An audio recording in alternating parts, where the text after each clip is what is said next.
When my mom invited us to celebrate her 53rd birthday, I never imagined it would mark the beginning of a nightmare.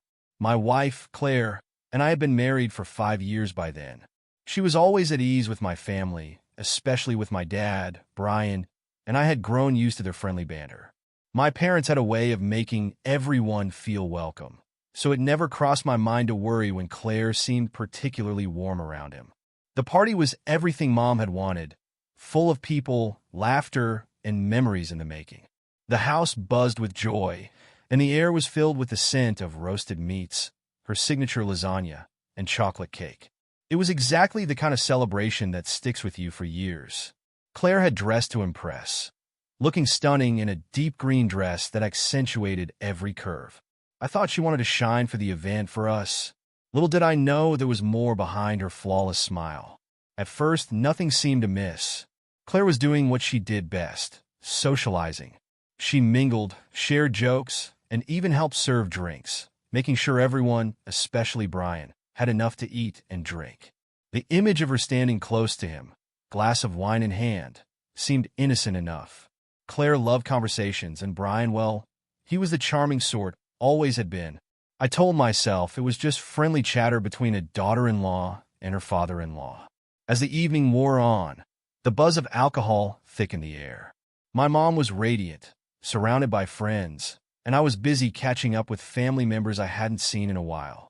It was easy to miss Claire and my dad slipping away for a moment. Still, the thought didn't worry me then. She wasn't the kind of woman who would ever cross a line, at least that's what I believed. I noticed Claire gravitating toward Brian more as the night deepened. At times, she placed a hand lightly on his shoulder, laughing just a little too hard at his jokes, her eyes lingering a moment too long. I chalked it up to her trying to make him feel special on Mom's big day. After all, we don't often celebrate our parents the way they deserve, do we? Brian must have appreciated the attention. Everyone always said Claire was a warm soul, someone who made people feel seen. I figured she was being kind, especially since Dad had been going through a rough patch. Work stress, maybe, or just the weight of aging. I never thought twice about how easily that warmth could turn into something else. As the alcohol continued to flow, the crowd loosened up, laughter becoming louder, gestures more animated. I found myself swept into conversations, the hours slipping by faster than I realized. My wife was still floating around, her laughter a soft melody in the background. She always seemed nearby, but somehow just out of reach. I'd glance over occasionally and catch her smiling at Brian. Something inside me stirred, a faint unease, but I pushed it aside. Claire was family. She was my wife, for God's sake. When I lost track of her for a good 30 minutes, I told myself she was probably helping out or sneaking a cigarette outside. She'd been acting a bit off all evening, I recalled, but then again, we all have our off days. I didn't want to read into it. Not tonight, not at my mom's party. Around that time, I noticed Mom looking around, too, clearly searching for someone. I joined her, feeling the first prickle of concern. We combed through the kitchen and backyard, asking a few guests if they'd seen Claire or Brian. Nothing.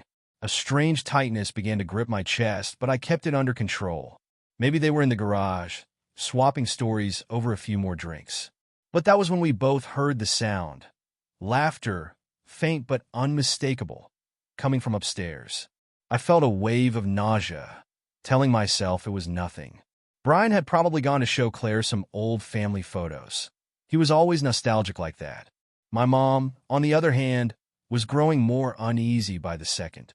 She grabbed my arm, and together we made our way to the source of the noise. That was when I noticed something unsettling. My mother's bedroom door, the one she always kept shut during parties, was slightly ajar. A ripple of confusion washed over me. Why would Claire and Brian be in there, of all places? Before I could second-guess myself, my mom reached for the door and swung it open. And that's where the cracks in my reality began to show. The door swung open with a soft creak, and what we saw froze us both in place. The room, dimly lit by the soft glow of the bedside lamp, felt surreal, like a dream where every detail was slightly off, out of focus, and horrifyingly real at the same time. And there she was, my wife, Claire, standing in the center of the room, completely naked. She wasn't just standing there. No, she was dancing. I couldn't move. My breath caught in my throat, strangling any words that tried to surface. It was a slow, lazy dance, her body swaying rhythmically, her arms moving with a carefree, drunken fluidity. There was a sloppy, detached smile plastered on her face, the kind people wear when they're too far gone to realize what they're doing or no longer care about the consequences. And sitting on the edge of my parents' bed, looking up at her with a glazed, intoxicated grin, was my father, Brian. His shirt was unbuttoned, his tie loose, and an empty glass dangled from his hand. I could see the flush on his face, a combination of alcohol and something far worse. There was an energy between them, a disturbing intimacy I couldn't comprehend. For a brief moment, my brain refused to process what was in front of me. It was as if my mind had thrown up a wall, a last-ditch attempt to protect itself from reality. This couldn't be happening. This wasn't real. Claire couldn't do this. Not with him. Not here. Not at my mom's birthday. But the sickening truth stared back at me, making it impossible to deny. My mom, standing next to me, gasped so sharply it sounded like a sob being ripped from her throat. Her hand shot to her mouth, her entire body trembling. I could feel the same wave of disbelief washing over her, mirrored in the widening of her eyes, the way her shoulders sagged as if the weight of betrayal had struck her all at once. "Claire," I finally managed to whisper, though the word felt foreign on my tongue. My wife swayed to the side, giggling softly, either too drunk to recognize our presence or too far gone to care. The sound of her laugh, usually so warm, so familiar, felt grotesque in this moment, like a broken record of someone I no longer knew. My dad raised his head slightly, squinting at us through the dim light, his reaction slow and sluggish. For a moment, he looked like a deer caught in headlights, frozen, unsure of whether to acknowledge the horror unfolding or sink further into his drunken haze. And that's when my mom, unable to contain herself, let out a scream, sharp, raw, and filled with the kind of disbelief only betrayal can summon. It pierced the air like glass shattering, cutting through the drunken fog that clung to the room. Claire stumbled, momentarily startled by the sound, her head whipping toward us. Her expression was a mess of confusion and sluggish amusement. Eyes glassy, mouth open slightly, as if struggling to grasp what was happening. She didn't cover herself, didn't even attempt to find her clothes. She just stood there, her bare skin glowing under the warm lamp, her arms still swaying lightly as if the music in her head hadn't stopped. Everything inside me shattered in that moment. My wife, my father, in this room, this way, on the night of my mother's birthday no less. I wanted to scream, to lash out, to make sense of the chaos swirling inside me, but I was paralyzed by the sheer weight of it all. My hands trembled at my sides, and for the first time in my life, I felt completely powerless. "What the hell are you doing?" Mom's voice was high-pitched, frantic, every word loaded with disbelief and pain. She was shaking now, tears forming in the corners of her eyes. I could see her heartbreak unfolding in real time, the trust she'd had in Brian, her husband of 3 decades, crumbling in front of her. And me? I was no better. I felt as if the ground had been yanked out from beneath me, leaving me suspended in midair, waiting to crash. Claire blinked at us, swaying slightly as she tried to focus her bleary eyes. "It's not what it looks like," she slurred, her voice thick with alcohol, though her expression carried no urgency, no shame. It was as if she didn't fully grasp the gravity of the situation, or worse, she didn't care. The room began to shift, the boundaries between anger, betrayal, and disbelief blurring into something unrecognizable. Time seemed to warp. Every second stretched painfully long. Every breath felt heavy and suffocating. My mother clutched my arm, gripping it as though holding on to me would somehow anchor her in the storm. But nothing could steady either of us in that moment. "Get out." I heard myself say the words, low and trembling, though I wasn't sure who I was speaking to, Claire, my father, or both. Brian finally stirred, blinking sluggishly as if the reality of what was happening was only just catching up to him. He tried to rise, but the alcohol weighed him down, his movements clumsy and pathetic. Claire wobbled on her feet, chuckling to herself like this was some kind of joke. I wanted to shake her, to wake her up from whatever fog she was trapped in. How could she stand there so carelessly? How could she degrade herself? And us like this? The door behind us creaked, and I turned to see a few party guests gathering in the hallway, their expressions shifting from confusion to disbelief. One by one, faces appeared, friends, cousins, distant relatives, each one witnessing the wreckage of my marriage, my family, my life. The weight of their stares was suffocating. "Claire, stop this!" I snapped, louder now, my voice cracking under the strain of my emotions. I stepped forward, desperate to pull her back into reality, to make her see what she was doing. But she just laughed, like a child too drunk to understand the consequences of her actions. When I reached for her, she twisted away, her bare skin slipping from my grasp. She spun in place, giggling as if this were some twisted game, oblivious to the chaos and devastation surrounding her. I wanted to grab her, to cover her, to drag her out of that room and erase everything that had just happened. But I couldn't. It was too late. Everything was already ruined. The whispers in the hallway grew louder, spreading like wildfire through the crowd. I heard someone mutter, "Oh my God," and another say, "What is she doing?" There was a rustling of feet as more people crowded into the narrow space, their curiosity overpowering any sense of decorum. And my mom. She stood beside me, shaking with rage, tears flowing freely now. She stared at Brian, her husband, the man she had built a life with, as if seeing him for the first time, a stranger in familiar skin. Brian slouched forward, trying and failing to rise, his hands fumbling with the glass in his lap. "It's not," he mumbled weakly, but his words trailed off, lost to the disbelief hanging thick in the air. I couldn't take it anymore.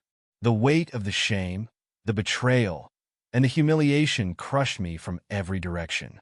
I wanted to run, to escape, to hide from the reality of what was happening, but the scene was etched into my mind, sharp and unforgiving. I turned on my heel and stormed out of the room, shoving past the stunned onlookers without a word. My mom's sobs echoed behind me, cutting deep, but I couldn't bring myself to turn back. I couldn't face them, any of them, right now. Not Claire, not Brian, not the people staring like we were part of some twisted show. I just needed to get out, away from the disaster that had become my life. I stormed down the stairs, my vision blurred by anger and disbelief. Every step felt heavy, as if I were dragging the weight of that room with me. The sounds from upstairs followed me, the muffled murmurs of confused guests, the whispers spreading through the crowd like wildfire. I could still hear my mom sobbing, each wail a dagger to my chest. But I didn't look back. I couldn't. The party, once lively and full of joy, had turned into a surreal nightmare. People were frozen in clusters, their laughter replaced with hushed confusion. I caught glimpses of concerned faces, some guests staring after me, others whispering among themselves, already piecing together the story of what they had witnessed upstairs. I clenched my jaw and kept moving, desperate to escape before someone asked questions I wasn't ready to answer. Then I heard her, Claire's voice, light, airy, and far too cheerful for someone who had just shattered my world. I glanced back toward the staircase, and there she was, naked, stumbling, laughing, completely unaware of the destruction she had left in her wake. She hadn't even bothered to get dressed. She clutched her clothes in one hand, dragging them lazily as if they were an afterthought. My father stumbled a few steps behind her, buttoning his shirt with clumsy hands. It was as if neither of them understood or cared what they had done. They were trapped in some drunken bubble, insulated from the horror they had created. The sight of them coming down together, her bare, him half-dressed, made the bile rise in my throat. I couldn't believe it. They weren't even ashamed. There was no urgency, no sign of guilt. It was just another night to them, another mistake buried under the haze of alcohol. My mom came rushing down the stairs after them, her face streaked with tears, her hands trembling as she clutched the railing for support. I knew that look, the same look I wore, the look of someone trying to hold together pieces of a shattered world. "Get dressed," she hissed at Claire, her voice thick with fury and humiliation. Claire giggled, swaying as she tried to pull her dress over her head. She stumbled, falling into the wall, and laughed harder. My father stood uselessly beside her, as if his brain hadn't fully caught up with what was happening. The sight of them together, laughing, unsteady, disconnected from the chaos around them, made something inside me snap. "Do you have any idea what you've done?" I whispered, more to myself than to them. Claire glanced at me, her smile faltering for a brief second. But the recognition, any sign that she understood what she had destroyed, never came. She gave a sloppy shrug, as if to say, "What's the big deal?" That shrug hit me harder than any confession could have. It told me everything I needed to know. She didn't care. I stood there, surrounded by whispers and stares, feeling the weight of everyone's judgment pressing down on me. I knew what they were thinking, how they'd tell this story for years to come. "Did you hear what happened at Brian's wife's birthday party? His son's wife." The shame settled deep in my bones, wrapping around me like chains I'd never escape. Mom lost it then. She shoved my dad with both hands, her sobs turning into wild, angry shouts. "How could you?" she screamed, her voice cracking under the weight of betrayal. "With her? At my birthday? In our home?" Brian didn't respond. He just stood there, swaying slightly, his expression dull and vacant. Maybe it was the alcohol, or maybe he had already given up, realized there was no defense for what he had done. Claire, meanwhile, clumsily managed to slip her dress back on, giggling as if the whole thing were some absurd joke. She kept glancing around the room, still disconnected from reality, as though none of this would matter by morning. I couldn't take it anymore. The humiliation, the betrayal, the complete lack of remorse. It was all too much. The pressure built in my chest until I thought I would explode. I turned and walked out of the house without a word, my legs moving on autopilot. The cool night air hit me like a slap to the face, but it did nothing to clear the storm raging in my head. My heart pounded violently, my mind replaying the scene upstairs over and over, trapping me in an endless loop of disbelief. I walked aimlessly down the street, leaving the sounds of the party and my broken life behind me. My body felt numb, like I was moving through water, detached from everything. I couldn't make sense of it. "Claire, my dad. Claire, my dad." The phrase echoed in my mind, each repetition sharpening the sting. I wanted to scream, to break something, to wake up from this nightmare. But there was no waking up. This was my reality now. My wife naked in front of my father, laughing, uncaring, as if nothing sacred had been shattered between us. How had I missed this? How long had it been going on? Had there been other moments like this? Hidden glances, whispered exchanges that I'd been too blind to see? Or was tonight just the beginning of something even worse? The questions buzzed inside my head, demanding answers that I wasn't ready to confront. I kept walking, the weight of betrayal settling deeper with every step. The person I loved most in the world had crossed a line I never thought possible, and she had done it with my father, the man who was supposed to be my role model, my protector. The anger built in me, but beneath it was something worse, something cold and hollow, a deep sadness that told me there was no going back from this. The woman I thought I knew, the woman I had trusted with everything, was gone, replaced by someone I couldn't recognize. And my father had thrown away everything for what? A cheap, drunken thrill? There was no fixing this. No way to undo what had been done. The streets were quiet as I walked, each step taking me further from the house, from the betrayal, from the wreckage of my life. But no matter how far I went, I couldn't outrun the truth. It followed me like a shadow, clinging to my thoughts, whispering reminders of everything I had lost. I stopped at the corner, my breath shallow, my hands shaking uncontrollably. I felt sick. The urge to vomit clawed at my throat, but nothing came. Just the overwhelming emptiness. The realization that everything I thought was solid and real had crumbled beneath me. And the worst part? I still loved her. Even after everything I had seen, even with the shame and rage boiling inside me, some twisted part of me still wanted to believe it wasn't real. That there was some explanation, any explanation, that could make sense of this nightmare. But deep down, I knew the truth. There was no explanation, no excuse. Claire had betrayed me. My father had betrayed me. And there was no going back. When I finally made it back to our house, the silence hit me harder than I expected. The stillness was deafening, broken only by the occasional ticking of the living room clock. I stood in the doorway for a moment, unable to move. My mind raced, replaying the grotesque images from my mom's birthday. Claire, naked and swaying in front of my father, Brian slumped on the bed, my mom's devastated screams. It all circled endlessly in my mind, carving deeper wounds with every rotation. I closed the door behind me and locked it with shaky hands, as if that would somehow block out the shame that had wrapped itself around me. The house smelled faintly of her perfume, that familiar scent that used to comfort me. Now it was suffocating. Every inch of this space reminded me of her, of us. Except now, there was no us. There couldn't be. Not after tonight. I slumped onto the couch, head in my hands, trying to slow my racing heart. The betrayal felt unreal, yet I knew it wasn't. No amount of disbelief could change what I'd seen. Claire and Brian, tangled in a drunken mess that had shattered two families in an instant. And the worst part? I had no idea how long it had been going on. Was this just a one-time thing, or had they been playing me for months, years even? My phone buzzed on the coffee table, dragging me out of my spiraling thoughts. I glanced at the screen, and there it was, Claire's name flashing across the display. She was calling me. I let it ring. She tried again, and again. I stared at the phone, my hand hovering over it for a moment, but I couldn't bring myself to answer. What could she possibly say to undo what had happened tonight? That it was just a mistake?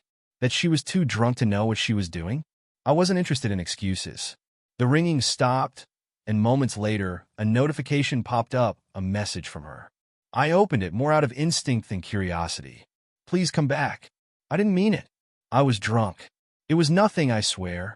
The words on the screen felt hollow, desperate, and completely inadequate. Nothing? That word lodged itself in my throat like a bitter pill. How could she call it nothing when it had torn my entire world apart? I slammed the phone face down on the table, gripping the edges of the couch to keep myself grounded. My chest felt tight, and my thoughts spiraled deeper into the night's events. Her body, exposed without shame. My father sitting there, watching her with a sick grin. And my mom, heartbroken, shattered beyond repair. There were no words for what they'd done. Only damage. Minutes passed, or maybe hours, I couldn't tell. The room seemed to close in on me, the walls pressing in tighter with every passing second. I needed air, but I couldn't bring myself to leave. My legs felt like lead, my thoughts pinned me in place. Then came the knock at the door. At first, I ignored it, hoping it would stop. But it didn't. A rapid series of knocks followed, and I knew, without looking, that it was Claire. She wasn't the type to leave things unresolved. Even if it meant forcing a confrontation I wasn't ready for. With a heavy sigh, I dragged myself off the couch and opened the door. There she was, Claire, disheveled and tear-streaked, wearing the same dress she had slipped back into at the party. Her makeup was smeared, and her eyes were swollen from crying. She looked as ruined as I felt. "Please," she whispered, her voice raw. "Just let me explain." I stared at her, my heart a tangled mess of rage, sadness, and confusion. I wanted to throw her out, slam the door in her face. But some part of me, the part still clinging to the memory of the woman I loved, kept me rooted in place. She stepped inside, closing the door softly behind her. "I was drunk," she said again, as if that simple statement could erase everything. I didn't know what I was doing. It was stupid, and I swear it meant nothing. I would never. "You already did," I interrupted, my voice hoarse from the weight of suppressed emotions. She looked down, biting her lip, her hands twisting nervously in front of her. "It was a mistake, a horrible mistake. I didn't mean to hurt you, or your mom, or anyone. Her words trailed off, and tears began to fall again. I wanted to believe her. I wanted to pretend that this was just a bad dream, that I could wake up and things would go back to the way they were. But there was no going back. What she'd done wasn't a slip of judgment. It was a choice, a betrayal that had crossed every line imaginable. I can't do this right now, I muttered, rubbing my temples as the weight of it all pressed down on me. Claire reached out, but I flinched away, the gesture feeling too familiar, too painful. I could still see her dancing for my father. My wife, the woman I thought I knew, completely exposed in the most humiliating way possible. That image would haunt me forever. She broke down, sobbing uncontrollably, pleading with me to listen, to understand. But what was there to understand? Drunk or not, she had made a choice, one that had destroyed everything between us. I need space, I whispered, stepping back from her. Just go. She hesitated, looking at me with desperate, pleading eyes, but I stayed firm. I couldn't bear to be near her right now. She nodded slowly, wiping her tears with trembling hands. I'm sorry, she whispered one last time before turning and walking out the door. As the door clicked shut behind her, the silence returned, heavier and colder than before. I sank back onto the couch, burying my face in my hands, as the weight of what had happened pressed down on me like a tidal wave. I didn't know what to do next. My marriage was in ruins. My relationship with my father was beyond repair. And my mom, God, I couldn't even think about what she was going through. For a moment, I considered calling her. But what could I say? There were no words that could make this right. I sat there for hours, lost in my thoughts, until the first light of dawn crept through the windows. And that's when I knew there was no coming back from this. The life I thought I had was over, and I had no idea how to pick up the pieces. The sun had barely risen when my phone buzzed on the coffee table again. This time it was my mother. Her name on the screen was a sharp reminder of the wreckage left behind at her birthday party. I hesitated, knowing I couldn't ignore her forever. With a shaky breath, I answered. Are you okay? She asked, her voice fragile, as though speaking too loudly might break her. No, I whispered. There was no use lying. I don't even know what to say. She let out a slow, unsteady breath. Brian wants to talk to you, she said quietly. The words felt heavy, like she had struggled to get them out. Talk to me? I scoffed, anger bubbling beneath my numb exterior. What could he possibly say? What does he think talking will fix? There was a brief silence, and then my mom's voice cracked. He's sorry. He told me it was the alcohol, that it wasn't what it seemed, but even she didn't sound convinced. I could hear the raw pain in her voice, the desperate search for an explanation that wouldn't come. My throat tightened. He didn't just betray you, Mom. He destroyed me too. I ended the call, unable to bear the sound of her tears, and tossed my phone aside. The anger simmered inside me now, boiling just beneath the surface. I could feel it clawing its way up, replacing the numbness with rage. I knew I had to confront him. I couldn't let it fester any longer. That afternoon, I drove to the hotel where Brian had holed up after my mom kicked him out. The whole drive felt surreal, my hands gripping the steering wheel so tightly my knuckles turned white. My thoughts were a tangled mess of fury, sorrow, and disbelief, but beneath it all was a deep, gnawing pain, a pain I knew would linger long after today. When I arrived, I didn't hesitate. I pounded on the door of his hotel room until he opened it, his expression slumped with guilt and weariness. He looked older than I remembered, the lines on his face deeper, his shoulders slouched as if the weight of what he had done was crushing him. Can we talk? He asked quietly, avoiding my eyes. No, I said, stepping inside without waiting for permission.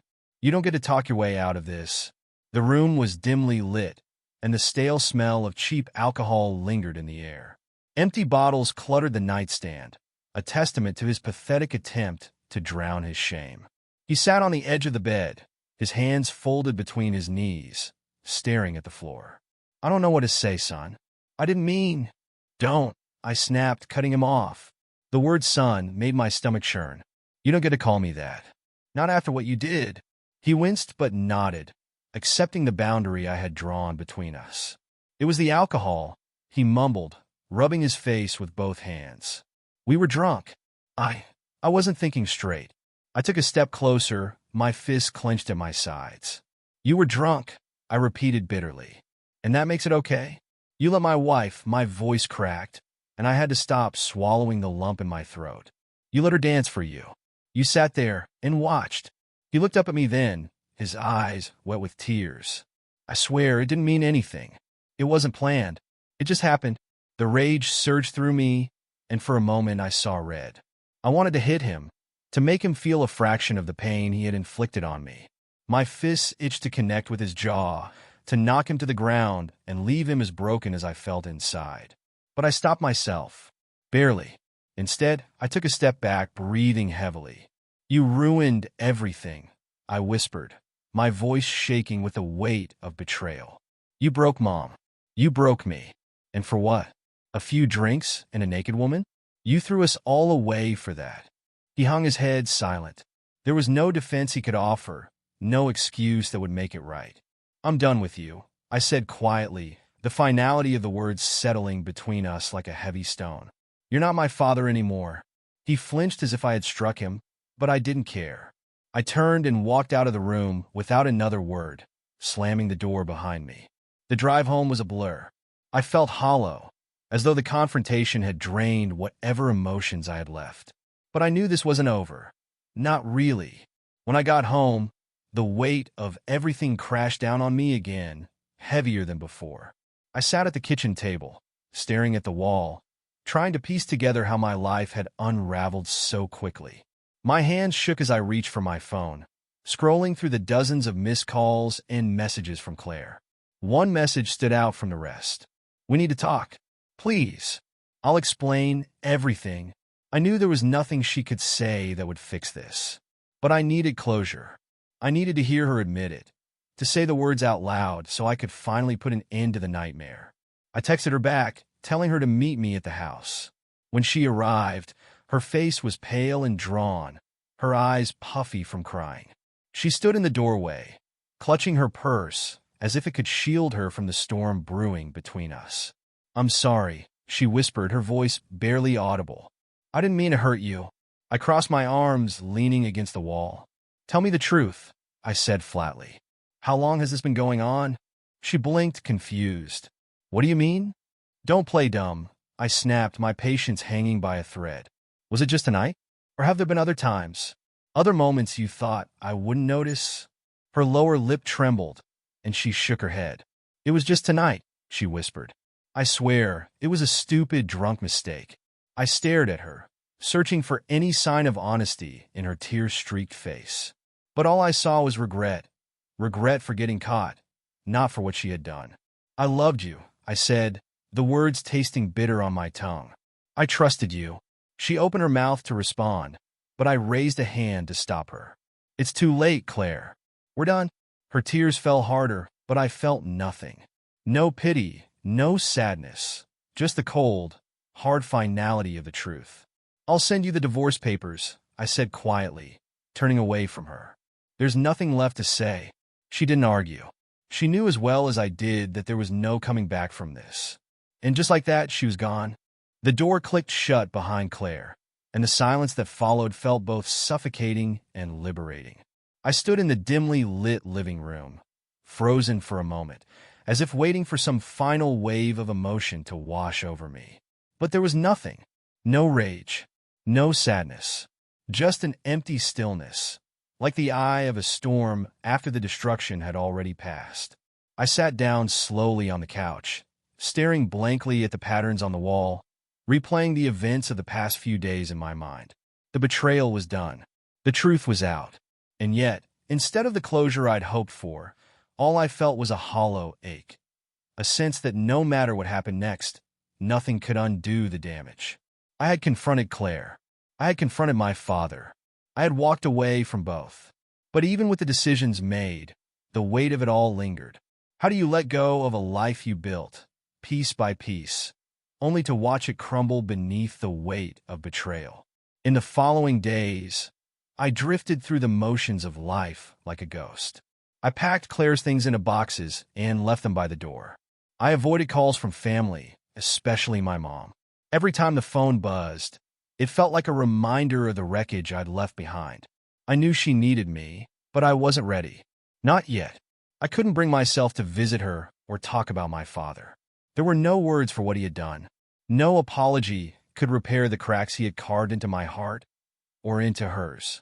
I knew she was broken, struggling to understand how the man she had loved for so many years could betray her in such a vile way.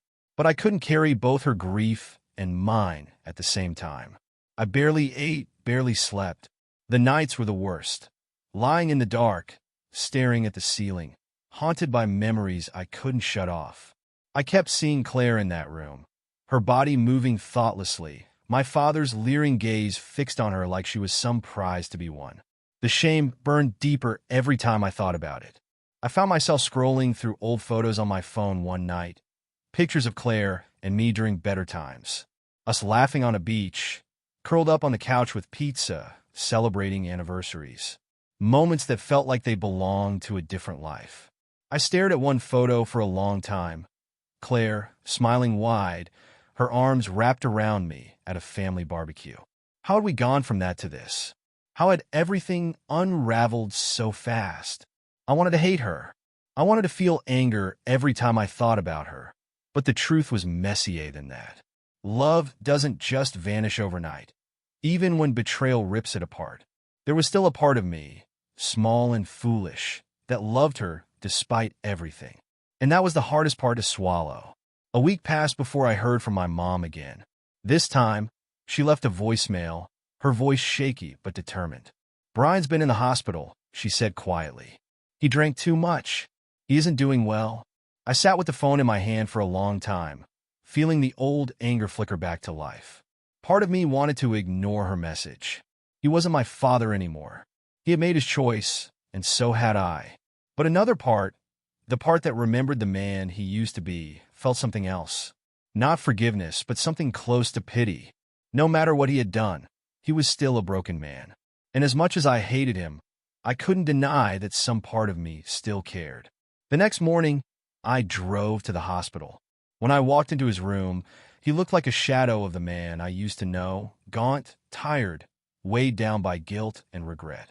He didn't say much when he saw me, just nodded quietly, like he knew this was the closest thing to reconciliation we'd ever get. We sat in silence for a while, the unspoken words hanging heavy between us. There was nothing left to say, and that was okay. When I left the hospital, I knew what I had to do next. It was time to start over. There was no saving my marriage, no salvaging the relationship with my father. All that was left was me, standing at the edge of a life that no longer made sense, ready to take the first step into the unknown. I sold the house within a few weeks. The memories tied to it were too heavy to carry, and I knew I needed a fresh start, far away from the ghosts of my old life. Claire didn't fight the divorce. She signed the papers without a word, leaving behind nothing but a few empty apologies. I packed what little I cared to keep, some clothes, a few keepsakes, and left the rest behind. The town that once felt like home had become a graveyard of broken memories, and I couldn't stay. I moved to a quiet place up north, far from everything I knew.